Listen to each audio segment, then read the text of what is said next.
परमपिता परमात्मा सारी सृष्टि के रचनहार कुल मालिक असंख्य ब्रह्मांडों के स्वामी जगत गुरु तीनों लोकों में प्रवेश करके सबका धारण पोषण करने वाले राजाधिराज आत्माधार नाथों के नाथ देवों के देव महादेव सर्वेश्वर महेश्वर मृत्युंजय अजरो अमर आदि अनादि सनातनी प्रभु जगत पिता जगदीश्वर श्री श्री 1008 की उपाधि के वास्तविक अधिकारी अकाल मूर्त शब्द स्वरूपी राम वासुदेव सर्वगतम ब्रह्म परम पूज्य प्रथम पूज्य परम संत परम पुरुष परम धनी परम दयालु सत्य कबीर हक्का कबीर अल्लाहु कबीर अल्लाहु अकबर बाखबर अल्लाह ताला जगत के तारणहार जगत के मुक्तिदाता जगत के जगन्नाथ हारे के सहारे हिंदुओं के राम मुसलमानों के अल्लाह सिखों के वाहिगुरु ईसाइयों के मसीह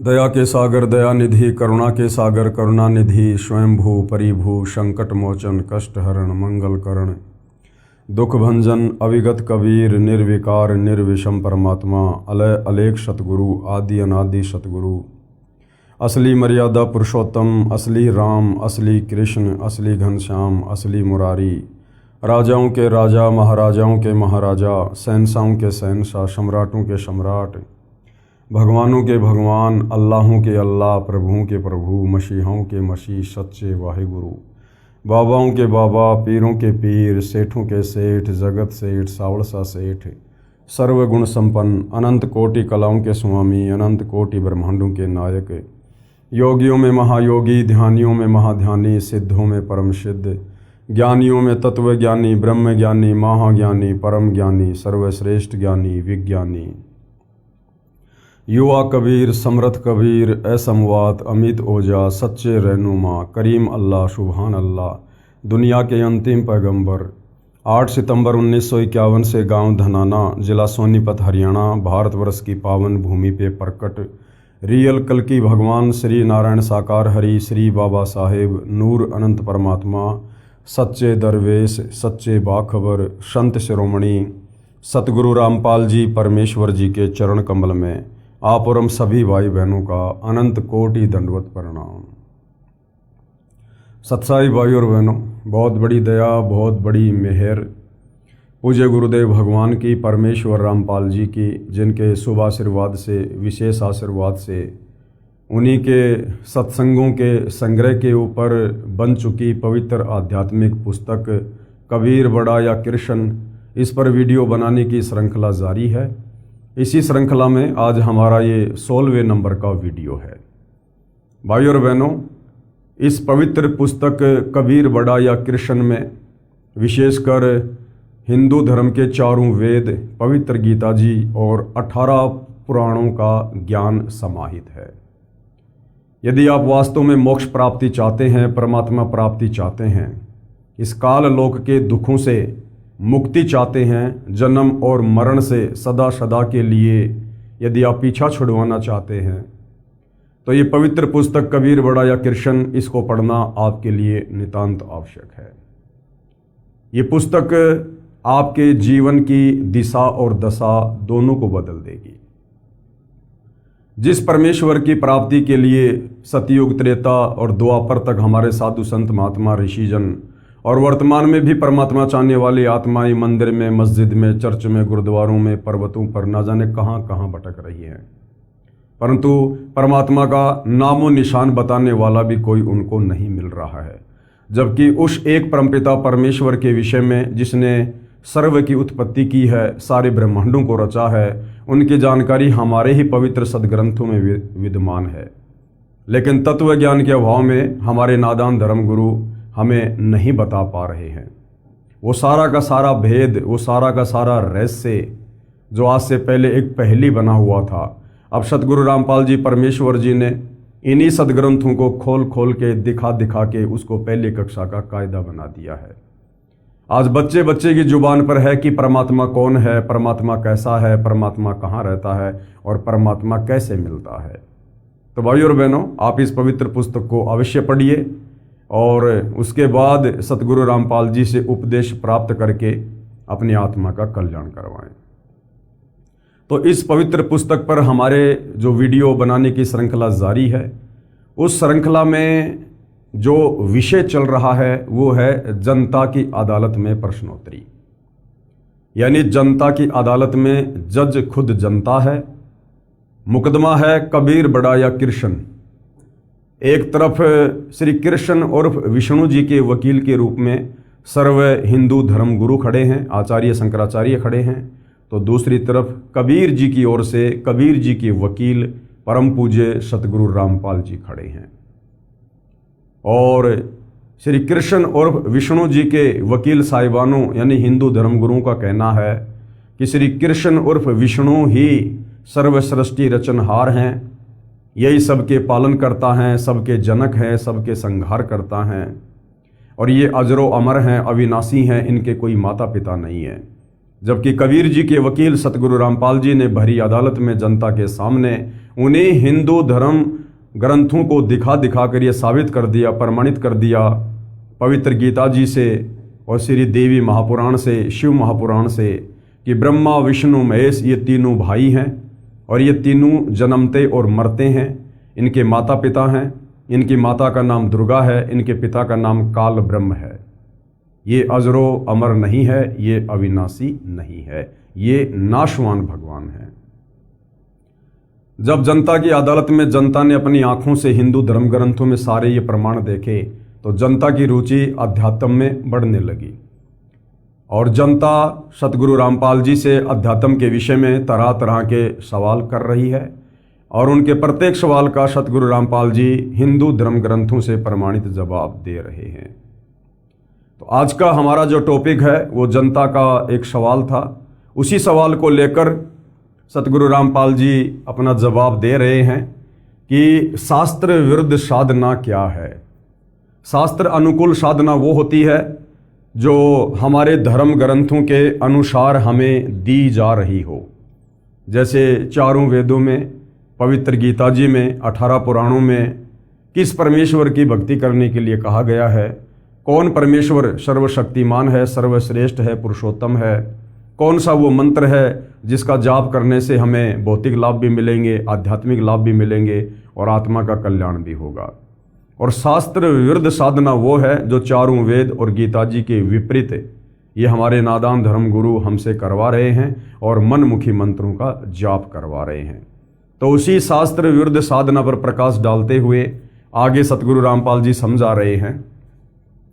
अन्य शास्त्र विरुद्ध भक्ति पर प्रकाश। परमात्मा कबीर जी का शब्द पाखंड पूजा को लेकर, रे भोली सी दुनिया सतगुरु बिन कैसे सरिया, रे भोली सी दुनिया सतगुरु बिन कैसे सरिया। सतगुरु बिन कैसे सरिया यानी बिना सतगुरु के तेरी पार कैसे बसाएगी, तेरा काम कैसे बनेगा मोक्ष वाला। भाई अपने लला के बाल उतरावे देख कैंची ना लग जइया, अपने लला के बाल उतरावे कह कैंची ना लग जइया। एक बकरी का बच्चा लेके उसका गला कटैया, रे भोली सी दुनिया सतगुरु बिन कैसे सरिया, रे भोली सी दुनिया सतगुरु बिन कैसे सरिया। भाई काचा पाका भोजन बना के माता धोकने गैया, काचा पाका भोजन बना के माता धोकने गैया। इस मूर्ति पे कुत्ता मुत वो क्यों ना मर गैया, रे भोली सी दुनिया सतगुरु बिन कैसे सरिया, रे भोली सी दुनिया सतगुरु बिन कैसे सरिया। भाई जीवित बाप से लट्ठम लट्ठा मुँहे गंग पहुँचैया, जीवित बाप से लट्ठम लट्ठा मुँहे गंग पहुँचैया। जब आवे आसोज का महीना वो कौआ बाप बनैया, रे भोली सी दुनिया सतगुरु बिन कैसे सरिया रे भोली सी दुनिया, सतगुरु बिन कैसे सरिया। भाई पीपल पूजै जांडी पूजै सिर तुलसा कै होइया, पीपल पूजै जांडी पूजै सिर तुलसा के होइया। दूध पूत मैं खैर राखियो न्यू पूजू सू तो यार भोली सी दुनिया, सतगुरु बिन कैसे सरिया रे भोली सी दुनिया, सतगुरु बिन कैसे सरिया। भाई आप लिप आप पोत आप बनावे होइया, आप लिप आप पोत आप बनावे होइया। उससे भोंदू पोते मांग अकल मूल से खोइया रे भोली सी दुनिया, सतगुरु बिन कैसे सरिया रे भोली सी दुनिया, सतगुरु बिन कैसे सरिया। पति शराबी घर नित ही करत बहुत लड़ैया, पति शराबी घर पर नित ही करत बहुत लड़ैया। पत्नी 16 शुक्र व्रत करत है देही नित तुड़वैया रे भोली सी दुनिया, सतगुरु बिन कैसे सरिया रे भोली सी दुनिया, सतगुरु बिन कैसे सरिया। तज पाखंड सतनाम लोलावे सोई भव सागर से तरिया, तज पाखंड सतनाम लोलावे सोई भव सागर से तरिया। कहें कबीर मिले गुरु पूरा शो परिवार उधरिया रे भोली सी दुनिया, सतगुरु बिन कैसे सरिया रे भोली सी दुनिया, सतगुरु बिन कैसे सरिया। अब आगे पूज्य गुरुदेव परमेश्वर रामपाल जी ने प्रत्येक वाणी का सरलार्थ करके समझाया है कि इन नादान धर्म गुरुओं ने किस प्रकार से समाज में शास्त्र विरुद्ध साधना के चलते पाखंड फैला रखा है। शब्दार्थ, परमेश्वर कबीर जी ने अंधश्रद्धा भक्ति करने वाले तत्व ज्ञानहीन जनता जनों को उनके द्वारा की जा रही शास्त्र विरुद्ध साधना यानी उपासना को तर्क करके लाभ रहित यानी व्यर्थ सिद्ध किया है और कहा है, हे भोली जनता, गुरु के बिना आपका कोई भी आध्यात्मिक कार्य नहीं सरेगा यानी सिद्ध नहीं होगा। और वाणी संख्या 1 में परमेश्वर जी ने क्या बताया, भाई अपने लला के बाल उतरावे कह कैची ना लग जइया, अपने लला के बाल उतरावे कह कैची ना लग जइया। एक बकरी का बच्चा लेके उसका गला कटैया रे भोली सी दुनिया, सतगुरु बिन कैसे सरिया रे भोली सी दुनिया, सतगुरु बिन कैसे सरिया। शास्त्र विधि त्याग कर मनमाना आचरण करने के लिए अज्ञानी गुरुओं द्वारा भ्रमित अंध श्रद्धालु माता अपने नवजात बच्चे को लेकर अपने इष्ट देव देवी के मंदिर में जाती है। आन उपासकों द्वारा बनाए शास्त्र विरुद्ध विधान अनुसार नवजात शिशु के सिर के प्रथम बार वाले बाल उतरवाती यानी कटवाती है। उन बालों को मंदिर में अपने इष्ट पर चढ़ाती है। ये मान रखा है कि इससे इष्ट देव या देवी प्रसन्न होते हैं तथा बच्चे की सदा रक्षा करते हैं। बाल काटने के लिए मंदिर में मेले के समय उपस्थित नाई के पास बाल कटवाने वालों की लाइन लगी होती है। नाई जल्दी जल्दी निपटाने के मकसद से तेजी से कैंची चलाता है। किसी बच्चे को कैंची लग जाती है, बच्चा रोता है। अपने बच्चे के बाल कटवाने की बारी आते ही माता नाई को सतर्क करती है कि हे भाई नाई, ध्यान से कैंची चलाना, मेरे लला यानी बालक बेटे का कच्चा सिर है, कहीं कैंची ना लग जाए। बच्चे के कटे हुए बालों को कपड़े में बांधकर मंदिर में चढ़ा देती है। पुजारी उसको खोलकर एक खाली कट्टे में डालता रहता है और मेला समाप्त होने के बाद उन बालों को दूर कचरे के ढेर में डाल देता है। बाल मंदिर में चढ़ाने के पश्चात इष्ट को बकरे की बलि दी जाती है, जो पहले से ही अपने होने वाले बच्चे की खैर यानी रक्षा के लिए संकल्प की गई होती है। कबीर परमेश्वर जी ने इस विषय में सटीक तर्क देते हुए कहा कि हे अंधश्रद्धावान, कुछ तो विवेक कर। अपने बच्चे को तो कैंची लगने से भी बचाती है, उसकी रक्षा यानी उसकी खैर के लिए बकरी के बच्चे की गर्दन कटवाते समय कुछ भी दया नहीं आई। परमात्मा का विधान है कि जो पाप किया है, बकरे की बलि दी है, वह तो तेरे को भोगना ही पड़ेगा। वह पत्थर की देवी या देव कुछ भी मदद ना तेरी ना तेरे बच्चे की कर सकती है, जो आपको भ्रम है। मासा घटे न तिल बदे, विधाता लिखे जो लेख, साचा सतगुरु मेट कर ऊपर मार दे मेख। परमपिता परमेश्वर कबीर साहिब जी ने कर्मों के अनुसार जिस आत्मा का जैसा भी प्रारब्ध बना दिया है, उसमें एक तिल के दाने जितनी ना तो बढ़ोतरी हो सकती है और ना ही राई के दाने के जितना कुछ जो है वो कम हो सकता है। कुछ नहीं कर सकते ना ब्रह्मा विष्णु महेश, ना दुर्गा, ना काल, ना अन्य कोई देवी देवता। चेंज हो सकता है कब? जब वही कबीर परमात्मा जिसने वो प्रारब्ध बनाया है, जिसने वो भाग्य लिखा है, जब वही कबीर परमेश्वर धरती पर तत्वदर्शी संत के रूप में प्रकट होते हैं और यदि उनके ज्ञान को समझकर हम उनकी शरण में जाकर मर्यादा में रहकर भक्ति करते हैं, तो हमारे भाग्य में लिखी मौत को भी वो परमेश्वर टाल देगा, क्योंकि वो सर्वशक्तिमान है, वो समर्थ है। इसलिए कहते हैं मासा घटे न तिल बदे, विधाता लिखे जो लेख, पर साचा सतगुरु मेट कर ऊपर मार दे मेख।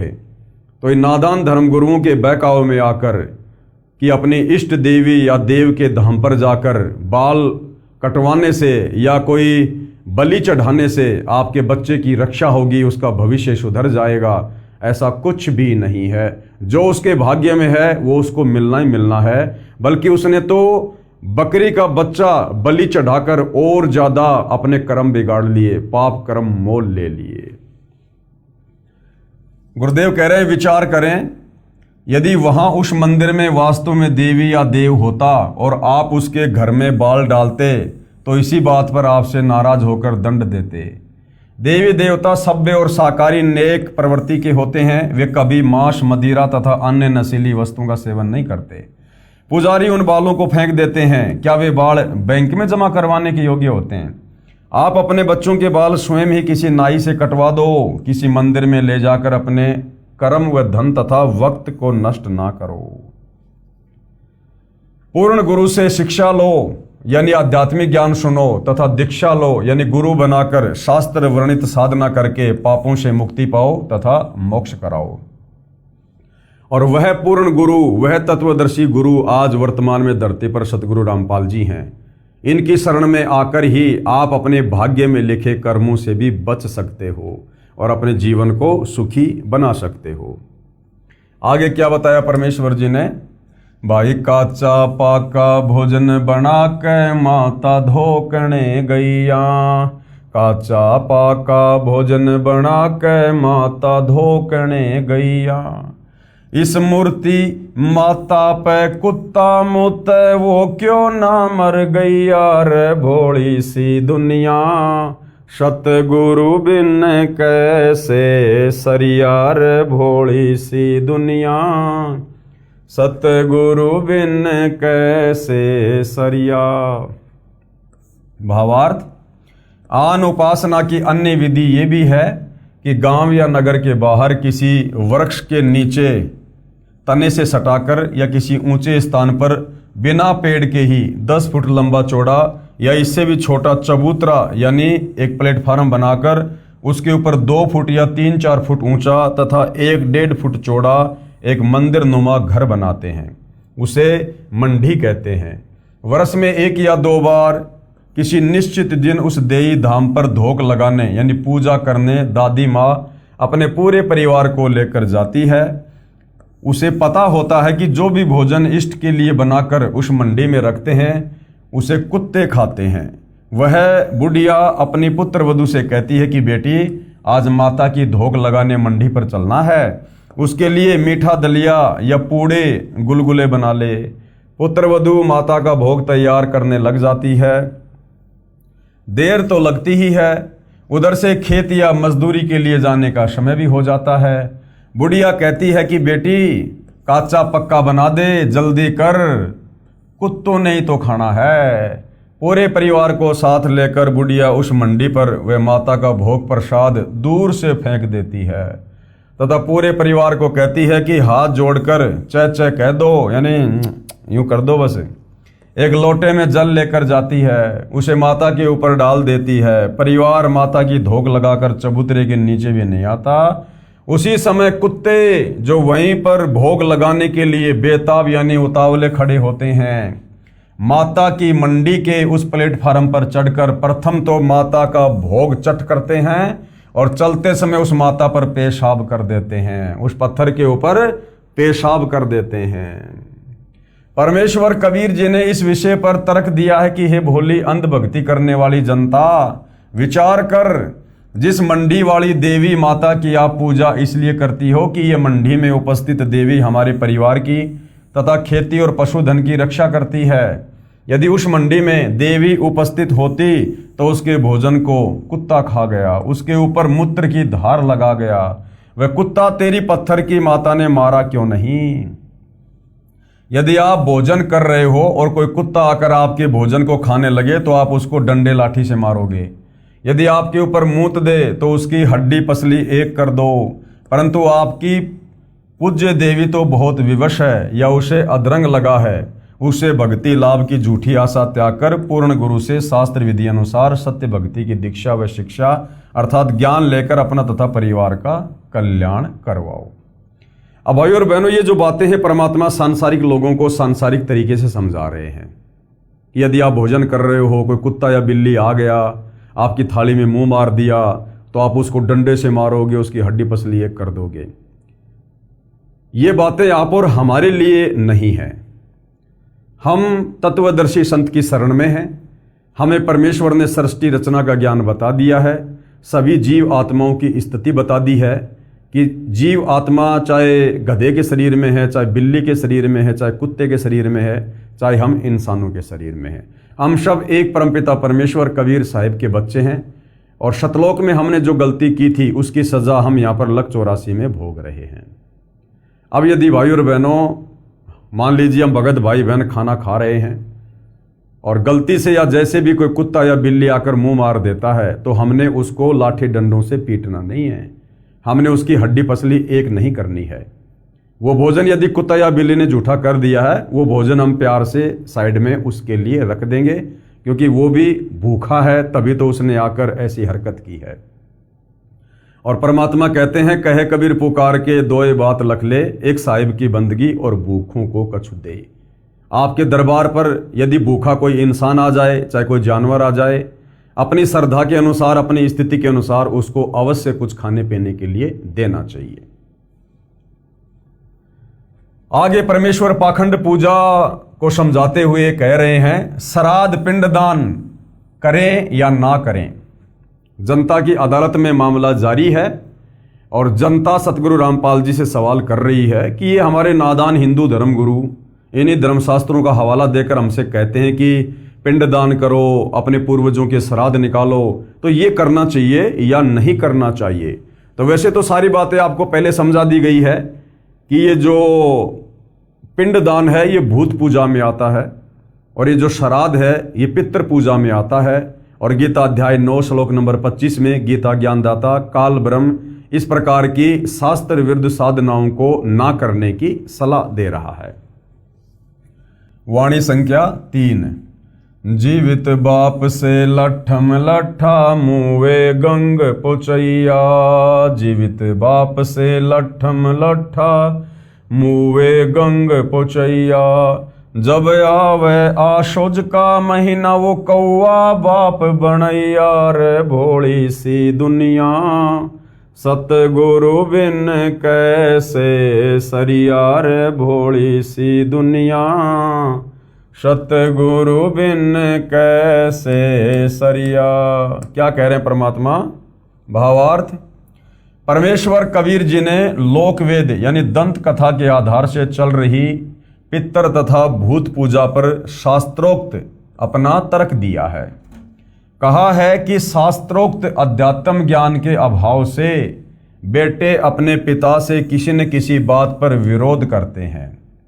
पिताजी अपने अनुभव के आधार से बेटे से अपने व्यवसाय में टोका टाकी कर देते हैं। पिताजी को पता होता है कि इस कार्य में पुत्र को हानि होगी, परंतु पुत्र पिता की शिक्षा कम और बाहर के व्यक्तियों की शिक्षा को अधिक महत्व देता है। उसे ज्ञान नहीं होता है कि पिता जैसा पुत्र का हमदर्द कोई नहीं हो सकता। पुत्र को जवानी और अज्ञानता के नशे के कारण शिष्टाचार का टोटा हो जाता है।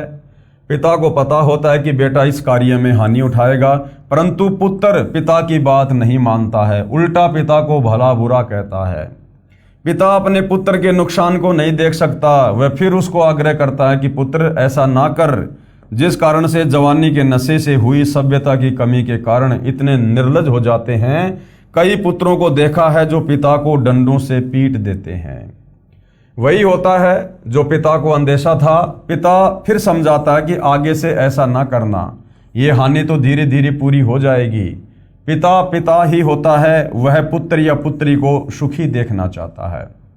आगे चलकर जो पिता भक्ति नहीं कर रहा था उसे कोई न कोई रोग बुढ़ापे में अवश्य घेर लेता है। संतान बहुत कम है जो पिता को वह प्रेम दे जो माता पिता अपने पुत्र तथा पुत्र वधू से अपेक्षा किया करते हैं। वर्तमान में वृद्धों की बेअदबी किसी से छिपी नहीं है। माता पिता वृद्ध आश्रमों या अनाथालयों में जीवन के शेष दिन पूरे कर रहे हैं, या घर पर पुत्र व पुत्र वधू के कटु वचन यानी जो कड़वे बोल हैं उनको पीकर जीवन के दिन गिन रहे हैं। कबीर जी ने कहा है कि भाई वरद हुआ जब पड़े खाट में सुने वचन खारे, बुढ़ा हो जब पड़े खाट में सुने वचन खारे, कुत्ते तावण का सुख को न्याय छाती फूकण हारे, मतलब के बिना कोई नहीं प्यारा, स्वार्थ के बिना कोई नहीं प्यारा।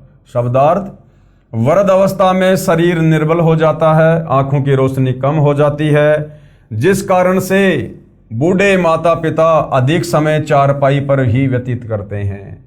एक स्त्री अपनी सासू माँ से ये कहकर कुएं या नल से पानी लेने चली गई कि आप ध्यान रखना कहीं कुत्ता घर में घुसकर नुकसान ना कर दे।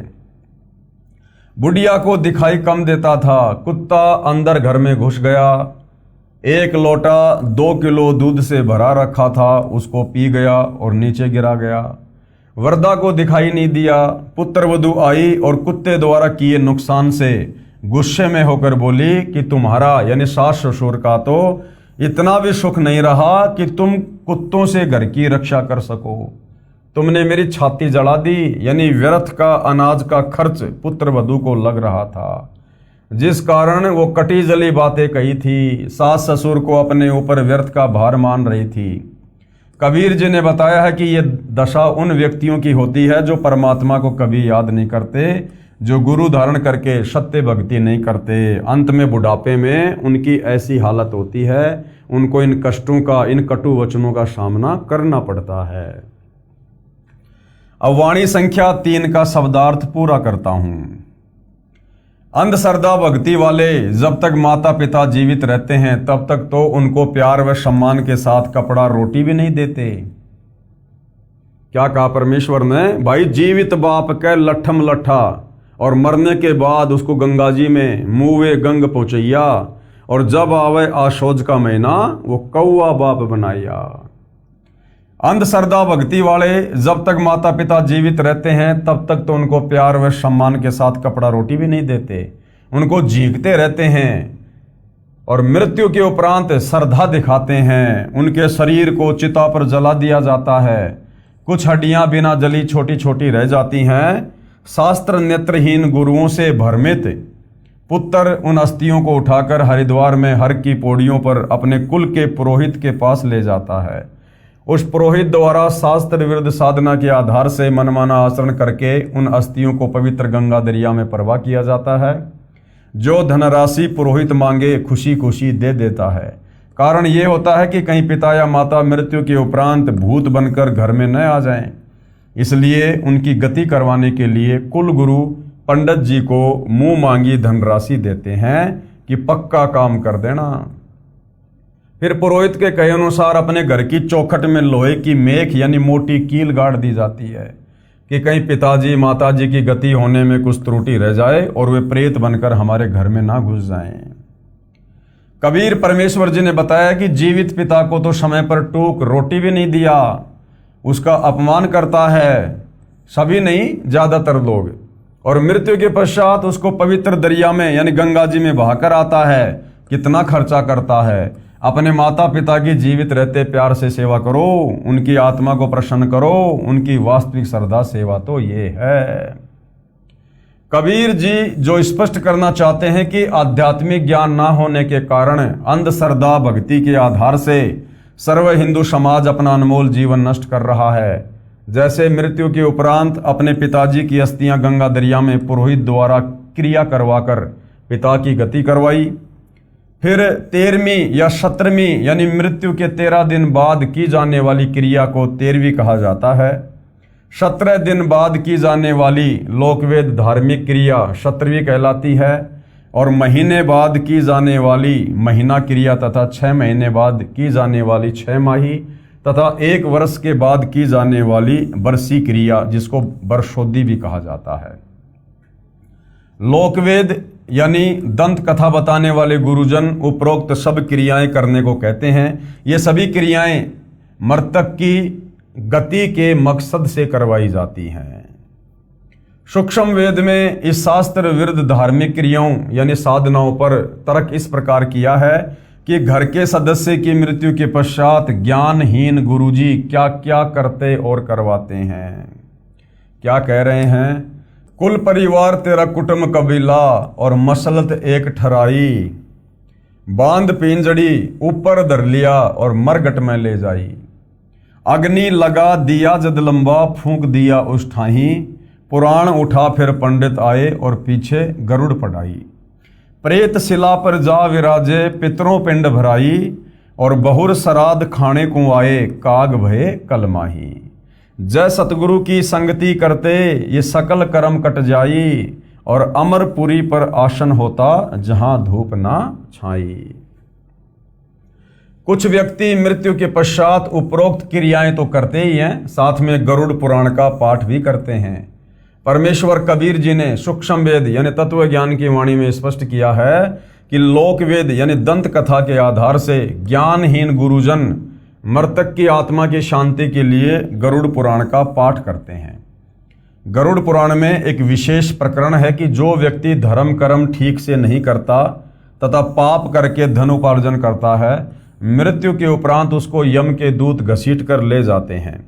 तांबे की धरती गर्म होती है, नंगे पैरों उसे ले जाते हैं, उसे बहुत पीड़ा देते हैं, और जो शुभ कर्म करके गए होते हैं वे स्वर्ग में हलवा खीर आदि भोजन खाते दिखाई देते हैं। उस धर्म कर्महीन व्यक्ति को भूखा प्यासा रखते हैं, यानी उसको भूख प्यास सताती है। वह कहता है कि भूख लगी है, भोजन खाऊंगा। यमदूत उसको पीटते हैं और कहते हैं कि ये भोजन खाने के कर्म तो नहीं कर रखे, चल तुझे धर्मराज के पास ले चलते हैं, जैसा तेरे लिए आदेश होगा वैसा ही करेंगे। धर्मराज उसके कर्मों का लेखा देखकर कहता है कि इसे नरक में डालो या प्रेत व पितृ वृक्ष या पशु पक्षियों की योनि दी जाती है। पितर योनि भूत प्रजाति की श्रेष्ठ योनि है। यमलोक में भूखे प्यासे रहते हैं, उनकी तृप्ति के लिए श्राद्ध निकालने की प्रथा शास्त्र विरुद्ध मनमाने आचरण के तहत शुरू की गई है। कहा जाता है कि एक वर्ष में जब आशोज का महीना आता है तो भादवे महीने की पूर्णमासी से आशोज महीने की अमावस्या तक 16 श्राद्ध किए जाएं। जिस तिथि को जिसके परिवार के सदस्य की मृत्यु होती है उस दिन वर्ष में एक दिन श्राद्ध किया जाए, ब्राह्मणों को भोजन करवाया जाए, जिस कारण से यमलोक में पितरों के पास भोजन पहुंच जाता है। वे 1 वर्ष तक तृप्त रहते हैं। कुछ भ्रमित करने वाले गुरुजन ये भी कहते हैं कि श्राद्ध के 16 दिनों में यमराज उन पितरों को नीचे पृथ्वी पर आने की अनुमति देता है। पितर यमलोक यानी नरक से आकर श्राद्ध के दिन भोजन करते हैं, हमें दिखाई नहीं देते या हम पहचान नहीं सकते। भ्रमित करने वाले गुरुजन अपने द्वारा बताई शास्त्र विरुद्ध साधना की सत्यता के लिए इस प्रकार के उदाहरण देते हैं कि रामायण में एक प्रकरण लिखा है कि वनवास के दिनों में श्राद्ध का समय आया तो सीता जी ने भी श्राद्ध किया और भोजन खाते समय सीता जी को श्री रामचंद्र जी पिता दशरथ सहित रघुकुल के कई दादा परदादा दिखाई दिए। उन्हें देखकर सीता जी को शर्म आई, इसलिए मुख पर पर्दा यानी घूंघट कर लिया।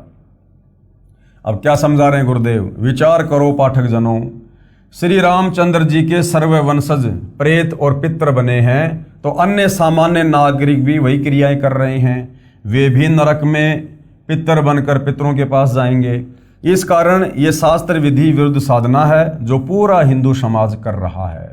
श्रीमद् भगवद गीता के अध्याय 9 का श्लोक 25 भी यही कहता है कि जो पितर पूजा यानी श्राद्ध आदि करते हैं वे मोक्ष प्राप्त नहीं कर पाते, वे यमलोक में अपने पितरों को प्राप्त होते हैं। जो भूत पूजा अस्थियां उठाकर पुरोहित द्वारा पूजा कराकर गंगा में बहाना 13वीं 17वीं महीना 6 माही वर्षी आदि आदि करते हैं, वे प्रेत बनकर गया स्थान पर प्रेत शिला पर बैठे होते हैं। कुछ व्यक्तियों को धर्मराज जी कर्म अनुसार पशु पक्षी वृक्ष आदि के शरीरों में भेज देता है। परमात्मा कबीर जी समझाना चाहते हैं कि हे भोले प्राणी, गरुड़ पुराण का पाठ उसे मृत्यु से पहले सुनाना चाहिए था ताकि वह परमात्मा के विधान को समझकर पाप कर्मों से बचता, पूर्ण गुरु से दीक्षा लेकर अपना मोक्ष करता, जिस कारण से वह न प्रेत बनता, न पितर बनता, न पशु पक्षी आदि आदि के शरीरों में कष्ट उठाता और मृत्यु के पश्चात गरुड़ पुराण के पाठ का कोई लाभ नहीं मिलता। अब मरने के बाद में गरुड़ की कथा करने से क्या फायदा भाई? जो व्यक्ति मर गया उसने जैसे धर्म कर्म किए, जैसी पाखंड पूजा की, वो तो उसकी गठरी बांध कर ले गया। अब उसे तो धर्मराज नरक में डालेगा या लक 84 में डालेगा, वो तो आगे की प्रोसीजर है। अब पीछे से हम उसके 12वीं में 13वीं में उसके जितने भी दिन करते हैं उन दिनों में हम गरुड़ की कथा कर रहे हैं, गरुड़ का पाठ सुना रहे हैं उसकी मुक्ति के लिए।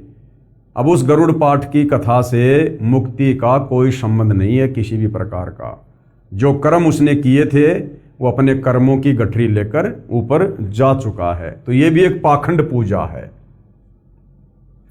सूक्ष्म वेद तत्व ज्ञान में तथा चारों वेदों ऋग्वेद यजुर्वेद सामवेद तथा अथर्ववेद तथा इन चारों वेदों के सारांश गीता में स्पष्ट किया है कि उपरोक्त आन उपासना नहीं करनी चाहिए, क्योंकि ये शास्त्रों में वर्णित ना होने से मनमाना आचरण है, जो गीता अध्याय 16 श्लोक 23-24 में व्यर्थ बताया है।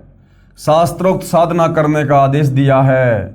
सर्व हिंदू समाज उपरोक्त आन उपासना करते हैं जिससे भक्ति की सफलता नहीं होती, जिस कारण से नरकगामी होते हैं तथा प्रेत पितर पशु पक्षी आदि के शरीरों में महाकष्ट उठाते हैं। अब कबीर जी के वकील सतगुरु रामपाल जी जनता की अदालत में क्या कह रहे हैं? कबीर जी के वकील यानी लेखक का उद्देश्य किसी की साधना की आलोचना करना नहीं है। कोई ये सोचे भाई सतगुरु रामपाल जी हमारे श्राद्ध निकालने वाली, 12वीं करने वाली, 13वीं करने वाली, ये गरुड़ पुराण वाली इन साधनाओं की निंदा कर रहे हैं, ऐसा कुछ भी नहीं है। अपितु आप जी को सत्य साधना का ज्ञान करवाकर इन कष्टों से बचाना है। प्रसंग चल रहा है कि जो शास्त्र विरुद्ध साधना करते हैं उनके साथ महा धोखा हो रहा है। बताया है कि मृतक की गति यानी मोक्ष के लिए पहले तो अस्थियां उठाकर गुरुजी के द्वारा पूजा करवाकर गंगा दरिया में प्रवाहित की और बताया गया कि इसकी गति हो गई। उन्हीं गुरुओं ने पहले तो क्या बताया कि तुमने जो ये अस्थियां गंगा जी में डाल दी है ना, इसकी गति हो गई है, क्योंकि उसकी गति करवाने के लिए ही उन बची कुची हड्डियों को गंगा जी में प्रवाह करने की सलाह दी गई थी। फिर उसके बाद क्या कहते हैं? उसके पश्चात 13वीं 17वीं महीना 6 माही बरसी आदि आदि क्रियाएं उसकी गति करवाने के लिए करवाई। ठीक है, उसके बाद पिंडदान किया, वो भी गति करवाने के लिए। फिर श्राद्ध करने लगे, उसे यमलोक में जो है वो तृप्त करवाने लगे। श्राद्धों में गुरुजी भोजन बनाकर सर्वप्रथम कुछ भोजन छत पर रखता है, कौवा उस भोजन को खाता है। पुरोहित जी कहता है कि देख, तेरा पिता कौवा बनकर भोजन खा रहा है। कौवे के भोग लगने से श्राद्ध की सफलता बताते हैं। अब गुरुदेव के कहने का मतलब है कि नादानो, सारी क्रिया जो तुमने करवाई साल भर तक, उसकी गति के लिए करवाई, कि उसकी गति हो गई, अब वो दुखी नहीं होगा, वो स्वर्ग में आराम से ठाठ करेगा। और अंत में कह रहा है कि देखो देखो, कौवे ने भोग लगा लिया, तेरा पिता कौवा बन गया। अरे कौवा बनना ये गति का संकेत है क्या? ये तो दुर्गति का संकेत है कि वो पशु योनि में गया, वो पक्षी योनि में गया, वो लक 84 में चला गया। आज कौवा बना तो कल को गधा बनेगा, शुअर बनेगा, कुत्ता भी बनेगा वो। तो इस प्रकार से भाइयों और बहनों, शास्त्र विरुद्ध साधकों ने विशेषकर हिंदू समाज को अध्यात्म से दूर किया हुआ है। परमेश्वर कबीर जी ने यही भ्रम तोड़ा है और कहा है कि आपके तत्व ज्ञान नेत्रहीन अंधे धर्मगुरुओं ने अपने धर्म के शास्त्रों को ठीक से नहीं समझ रखा। आप जी को लोकवेद यानी दंत कथा के आधार से मनमानी साधना करवाकर आप जी का जीवन नष्ट कर रहे हैं। कबीर जी ने कहा है कि विचार करो, उपरोक्त अनेक पूजाएं कराई मृतक पिता की गति कराने के लिए और अंत में कौवा बनाकर दम लिया। अब श्राद्धों का आनंद गुरुजी ले रहे हैं, वे गुरुजी भी नरक तथा पशु पक्षियों की योनियों को प्राप्त होंगे। ये दास रामपाल दास यानी अपने लिए कह रहे हैं गुरुदेव कि परमात्मा कबीर जी द्वारा बताए तत्व ज्ञान द्वारा समझाकर सत्य साधना शास्त्र विधि अनुसार बताकर आप तथा आपके अज्ञानी धर्मगुरुओं का कल्याण करवाने के लिए ये परमार्थ कर रहा है। मेरे अनुयायी इसी दलदल में फंसे हुए थे। इसी तत्व ज्ञान को समझकर शास्त्रों में वर्णित सत्य साधना को अपनी आंखों देखकर अकर्तव्य साधना त्याग कर कर्तव्य शास्त्रोक्त साधना करके अपना तथा परिवार के जीवन को धन्य बना रहे हैं। ये दान देते हैं, फिर इन पुस्तकों को छपवा कर आप तक पहुंचाने के लिए पुस्तक बांटने की सेवा निस्वार्थ निःशुल्क करते हैं। ये आपके हितैषी हैं, परंतु आप पुस्तक को ठीक से ना पढ़कर इनका विरोध करते हैं, प्रचार में बाधा डालकर महापाप के भागी बनते हैं। आप पुस्तकों को पढ़िए तथा शांत मन से विचार करें तथा पुस्तकों में दिए शास्त्रों के अध्याय तथा श्लोकों का मेल करें। फिर गलत मिले तो हमें सूचित करें, आपकी शंका का समाधान किया जाएगा। श्राद्ध आदि आदि शास्त्र विरुद्ध क्रियाएं झूठे गुरुओं के कहने से करके अपना जीवन नष्ट करते हैं। यदि सतगुरु यानी तत्वदर्शी संत का सत्संग सुनते, उनकी संगति करते तो सर्व पाप नष्ट हो जाते। जय सतगुरु की संगत करते तेरे सकल कर्म कट जाई और अमरपुरी पर डेरा होता जहां धूप ना छाई।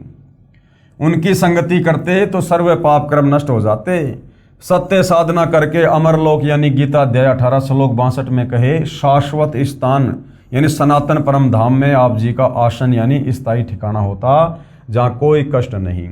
वहां पर परम शांति है क्योंकि वहां पर कभी जन्म मृत्यु नहीं होता। गीता अध्याय 15 श्लोक 4 में भी इस सनातन परम धाम को प्राप्त करने को कहा है। उसके लिए गीता अध्याय 4 श्लोक 34 में तत्वदर्शी संतों से शास्त्रोक्त ज्ञान व साधना प्राप्त करने को कहा है। वह तत्वदर्शी संत वर्तमान यानी 21वीं सदी में ये दास रामपाल दास है। आओ और अपना कल्याण कराओ। यानी गुरुदेव भगवान कह रहे हैं कि वर्तमान में इस पूरी पृथ्वी पर यदि कोई शास्त्र अनुकूल साधना देने वाला गीता अध्याय 4 श्लोक नंबर 34 के अनुसार तत्वदर्शी संत है तो स्वयं के लिए संकेत कर रहे हैं, जो कि परम सत्य है। परम सत्य और तत्वदर्शी संत की भूमिका खुद कबीर परमेश्वर यानी परम अक्षर ब्रह्म ही पृथ्वी पर प्रकट होकर निभाते हैं।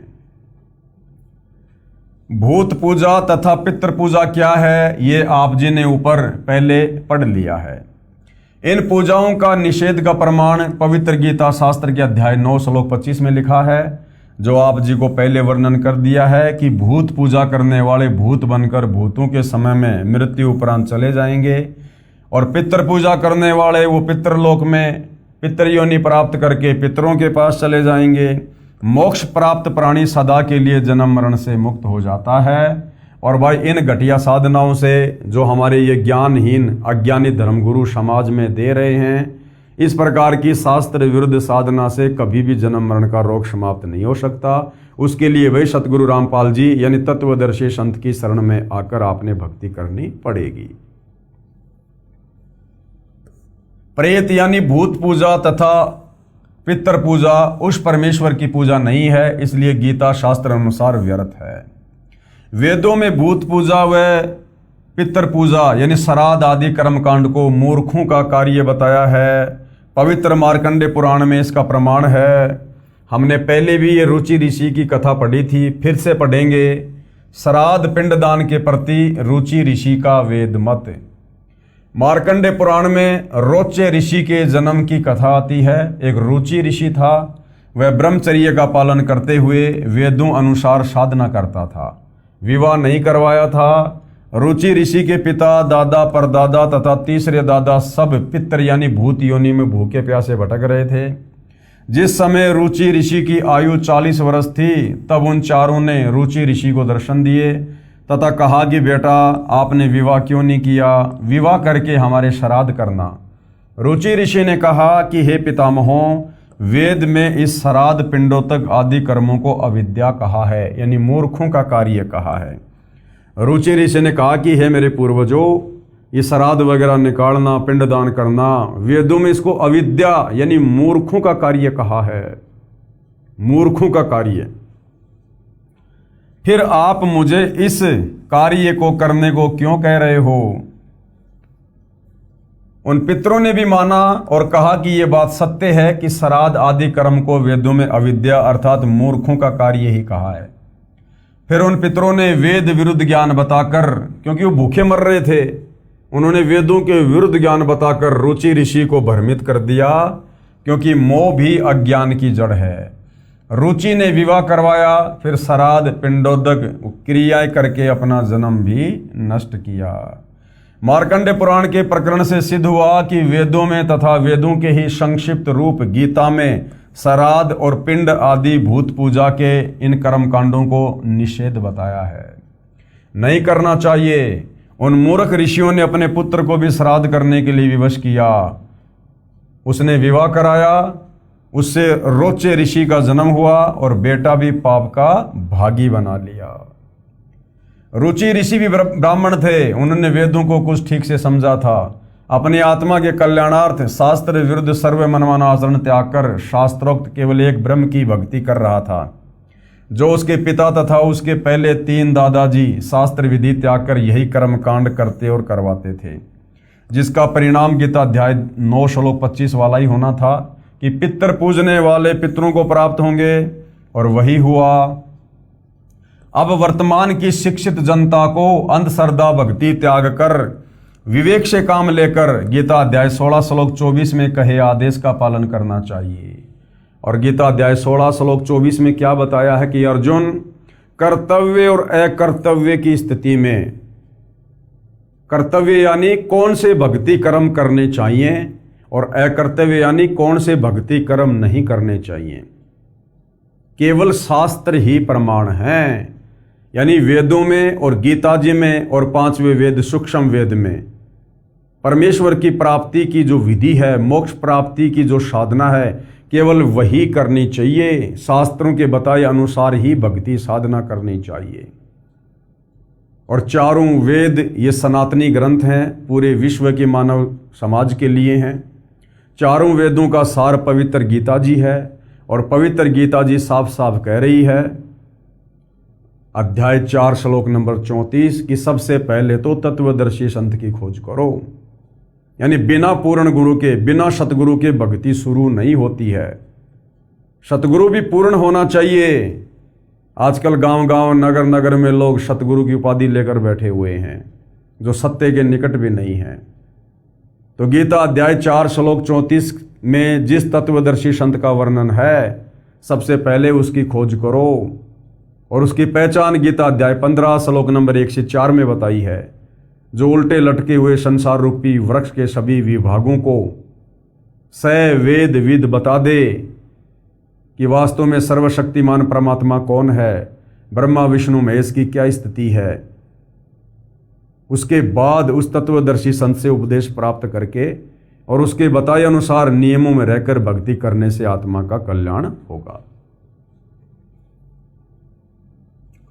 अब वर्तमान की शिक्षित जनता को अंधश्रद्धा भक्ति त्याग कर विवेक से काम लेकर गीता अध्याय 16 श्लोक 24 में कहे आदेश का पालन करना चाहिए, जिसमें कहा है कि इससे तेरे लिए अर्जुन शास्त्र ही प्रमाण है।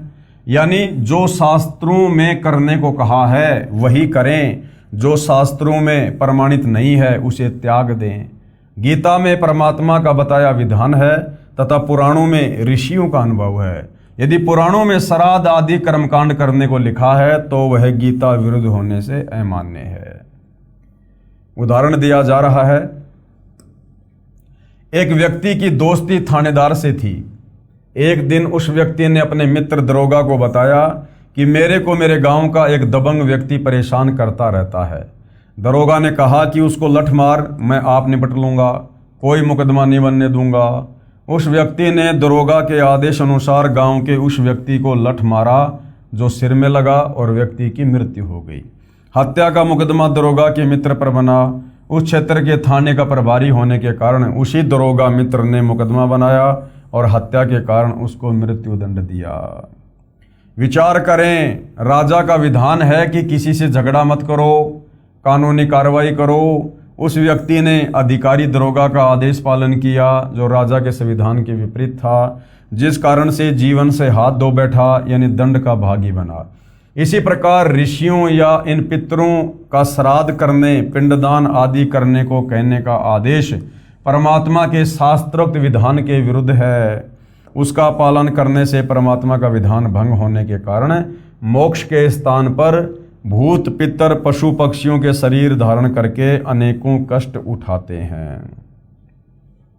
कहने का मतलब है जो सत्य साधना चारों वेदों में है और चारों वेदों का सार है पवित्र गीता जी, तो पवित्र गीता जी हमें जिस भक्ति साधना को करने की सलाह दे रही है, हमने उसी आधार से भक्ति साधना करनी चाहिए। बाकी ये श्राद्ध निकालना, ये पिंड भरना, 12वीं करना, 13वीं करना, समाधि पूजना, हड्डियों को गंगा जी में डाल के आना, ये जितने भी प्रकार के ये कर्मकांड हैं, ये सब के सब हमारे इन ऋषियों के अपने मनमुखी भक्ति कार्य हैं। यानी इन पुराणों में जो भी कुछ वेदों के विरुद्ध है या गीता जी के विरुद्ध है, उसको हमने बिल्कुल भी स्वीकार नहीं करना है, क्योंकि चारों वेद और गीता जी ये परमात्मा का विधान है और ये जितने भी 18 पुराण है ये इन ऋषि महात्माओं का अपना भक्ति अनुभव है। तो पुराणों का जो ज्ञान है, जो ऋषियों का अनुभव है, यदि वो वेदों वाली साधना से मिलता है, गीता वाली साधना से मिलता है, तो वो बातें हमें स्वीकार्य हैं। और पुराणों में कही गई बातें जो गीता और वेदों के विरुद्ध हैं, उनको हमने कतई स्वीकार नहीं करना है, अन्यथा हम परमात्मा का विधान तोड़कर दंड के भागी बनेंगे। मार्कंडे पुराण में पितरों की दुर्गति का प्रमाण। जिंदा महात्मा अर्थात परमेश्वर ने धर्मदास जी से कहा, आज से 650 साल पहले जब कबीर परमेश्वर बनारस के काशी में लहरतारा तालाब पर कमल के विकसित फूल पर प्रकट हुए और लीला करते हुए बड़े हुए, आगे चलकर उन्होंने एक अच्छी आत्मा आदरणीय धर्मदास जी को अपनी शरण में लिया और धर्मदास जी को परमेश्वर ने काफ़ी कुछ ज्ञान समझाया। जब परमात्मा प्रथम बार आदरणीय धर्मदास जी को मिले तो एक जिंदा महात्मा के रूप में मिले थे। जिंदा महात्मा अर्थात परमेश्वर ने धर्मदास जी से कहा कि हे धर्मदास जी, आपने बताया कि आप भूत पूजा 13वीं 17वीं आदि भी करते हैं तथा अस्थियां उठाकर गति कराते हो और पितृ पूजा श्राद्ध आदि करना, पिंड भराना तथा देवताओं विष्णु शिव आदि की पूजा भी करते हो, जबकि गीता अध्याय 9 श्लोक 25 में गीता ज्ञानदाता ने मना किया है। संक्षिप्त मार्कंडे पुराण में माल दशा वाले प्रकरण में पेज नंबर 90 पर लिखा है, जो पितर देवलोक में हैं, जो तिर्यक योनि में पड़े हैं, जो मनुष्य योनि में एवं भूत वर्ग में अर्थात प्रेत बने हैं, वे पुण्यात्मा हो या पापात्मा, जब भूख प्यास विकल होते हैं, यानी जब वो भूख प्यास से वो तड़पते हैं, तो पिंड दान तथा जलदान द्वारा उनको तृप्त किया जाता है। पेश है मार्कंडे पुराण से संबंधित प्रकरण की फोटोकॉपी। ये देखिएगा, ये संक्षिप्त मार्कंडे पुराण है। विचार करें शास्त्र विधि त्याग कर मनमाना आचरण अर्थात मनमानी पूजा, देवों की और पितरों की भूतों की पूजा करके प्राणी पितर व भूत प्रेत बने। यानी ये श्राद्ध निकाल कर पिंड दान करके देवी देवताओं की पूजा करके ये दुर्गति होती है।